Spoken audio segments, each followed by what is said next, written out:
میں نے اکثر انٹرویوز میں دیکھا کہ وہ ناراض رہے اپنے ساتھی فنکاروں سے. یہ تو اپنا اپنا ظرف ہے نا کہ جس نے جلدی آنا جس نے جلدی لیٹ جانا.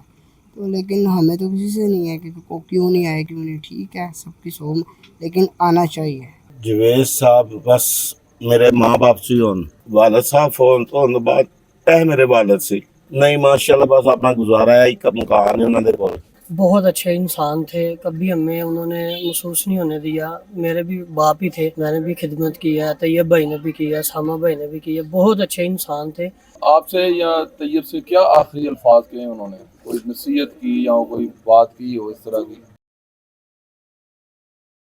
تو جی انتہائی افسوسناک خبر کے ساتھ آپ کی خدمت میں حاضر ہوں کہ پاکستان کے لیجنڈ جاوید کوڈو صاحب جو کہ جہان فانی سے کوچ کر گئے ہیں، انا للہ و انا الیہ راجعون، اور 45 سال انہوں نے پاکستان کی خدمت کی اور پوری دنیا میں پاکستان کو ریپرزینٹ کیا. اور ان کے بیٹے میرے ساتھ بیٹھے ہوئے ہیں، سلمان جاوید کوڈو، جو کہ آج کل دنیا ٹی وی پر پرفارم کر رہے ہیں. اور یہ بڑے غم اور انتہائی کرب کی سچویشن ہے ان کی، اور ان سے بہت کم بولا جائے گا، ان سے کم بات کریں گے. السلام علیکم سلمان. اتنا شفیق اور انتہائی مہربان باپ آپ سے بچھڑ گیا، کیا فیل کر رہے ہو؟ دنیا اجڑ گئی. کتنی دیر سے وہ بیمار تھے؟ بیمار تو پہلے سے تھے لیکن یہ ہے کہ اب بہتر تھے، لیکن پچھلے 10 دنوں میں تھوڑے ویک زیادہ ہو گئے تھے.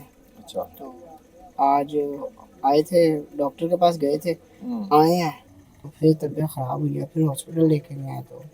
تو اپنے ساتھی فنکاروں سے کتنا نالا رہے وہ پچھلے 10 سال میں؟ سب کے ساتھ اچھے تھے، آتے جاتے تھے، کوئی آ بھی جاتا تھا گھر پہ. اچھا. بس ایسے. میں نے اکثر انٹرویوز میں دیکھا کہ وہ ناراض رہے اپنے ساتھی فنکاروں سے. بس وہ یہی کہتے تھے کہ تسی ملن نہیں آتے. ہاں ملن نہیں آتے. صحیح. ہاں جی.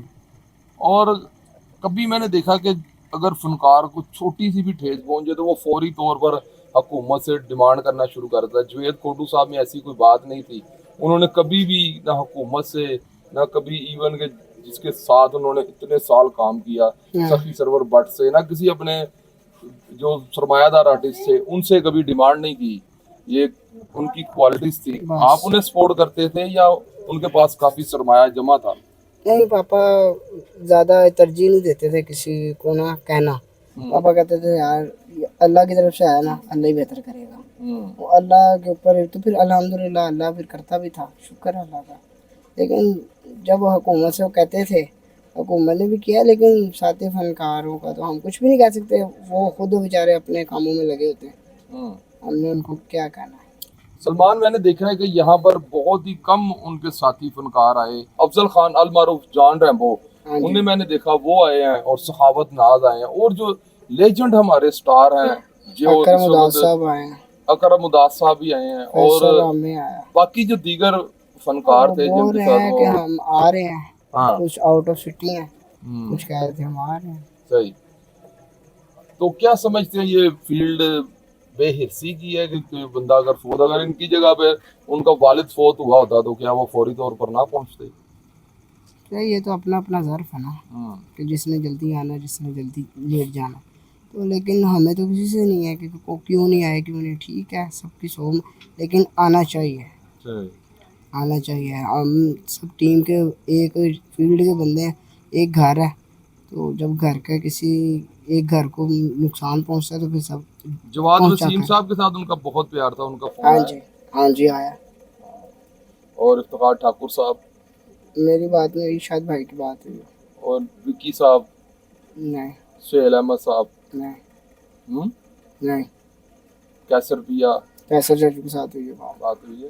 تو جی ناظرین، جیسا کہ آپ نے سنا کہ جن کے ساتھ انہوں نے اپنی زندگی کے 45 سال گزارے جب سے وہ ٹی وی سے تھیٹر کی دنیا میں آئے، سخی سرور بٹ آپ سب لوگ جانتے ہوں گے، جو کہ ان سب کے پروڈیوسر ہیں، جنہوں نے ان سب کے اپنے کہنے پر کہ انہوں نے ان کے سر پر ہاتھ رکھا، وہ بھی ابھی تک یہاں پر نہیں پہنچے.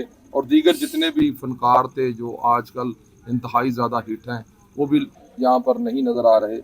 تو اسی کے ساتھ اپنے میزبان کو دیجیے اجازت. صبح دیکھتے ہیں اب جنازے پر کون کون آتا ہے. میرے ساتھ بیٹھے ہیں مرحوم جاوید کوڈو صاحب کے چھوٹے بھائی. ان سے پوچھتے ہیں کہ انہوں نے